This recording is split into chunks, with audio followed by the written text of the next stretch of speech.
Fakta seputar vaksin COVID-19 yang digunakan Indonesia. Pengadaan vaksin corona diupayakan pemerintah Indonesia dengan mendatangkan vaksin Sinovac dari China. Sebanyak 1,2 juta vaksin corona Sinovac telah tiba di Indonesia akhir pekan lalu. Selain Sinovac, sebenarnya pemerintah Indonesia juga menetapkan beberapa jenis vaksin corona yang akan digunakan untuk masyarakat Indonesia. Pengadaan vaksin corona ini sebagai bentuk upaya pemerintah untuk mengatasi pandemi yang belum kunjung mereda. Berikut beberapa fakta seputar vaksin corona yang perlu kamu ketahui. 1. Jenis vaksin yang digunakan. Pemerintah telah menetapkan setidaknya 6 jenis vaksin corona yang akan digunakan untuk mengatasi pandemi di Indonesia. Hal ini telah ditetapkan pemerintah melalui Keputusan Menteri Kesehatan Nomor HK pukul 1/7 Menkes 9860/2020 per tanggal 3 Desember tahun 2020. Jenis vaksin yang akan digunakan merupakan vaksin produk PT Bio Farma Persero. Di antaranya AstraZeneca, China National Pharmaceutical Group Corporation, Sinopharm, Moderna, Pfizer Inc., BioNTech, dan Sinovac Biotech Ltd. Keenam vaksin ini kini masih dalam tahap uji klinis fase ketiga.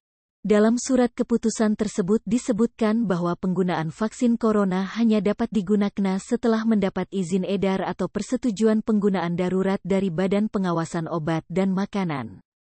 2. Vaksin Sinovac telah tiba di Indonesia. Vaksin corona asal China ini telah tiba di Indonesia pada Minggu, tanggal 6 Desember tahun 2020 pukul 21.30 waktu Indonesia Barat. Sebanyak 1,2 juta dosis ini diangkut menggunakan kargo khusus pesawat Garuda. Vaksin koron ini dipesan dalam bentuk jadi sehingga bisa segera didistribusikan atau mempercepat proses vaksinasi kepada masyarakat. 3. Mengutamakan tenaga medis. Menteri Kesehatan Terawan Agus Putranto menyebut 1,2 juta dosis vaksin Sinovac ini akan diberikan kepada tenaga kesehatan yang menjadi garda terdepan penanganan virus corona di Indonesia. Mengingat para tenaga kesehatan ini menjadi pihak yang paling rentan terpapar COVID-19. 4. Skema vaksinasi. Akan ada 2 skema vaksinasi yang akan diterapkan kepada masyarakat, yakni skema vaksin secara gratis dan mandiri berbayar. Kedua skema ini akan diterbitkan dalam 1-2 minggu ke depan dengan meningkatkan kedisiplinan dengan menerapkan protokol kesehatan. 5. Masih dievaluasi BPOM. Meski telah tiba di Indonesia dalam bentuk jadi, vaksin Sinovac tidak dapat langsung digunakan karena masih melalui evaluasi dari BPOM. Memastikan aspek mutu keamanan dan efektivitasnya. 6. Dilakukan secara bertahap.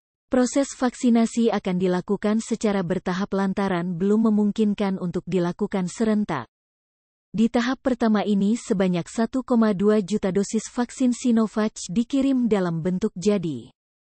Tahap berikutnya akan didatangkan lagi sebanyak 1,8 juta vaksin Sinovac dalam bentuk jadi pada Januari tahun 2021.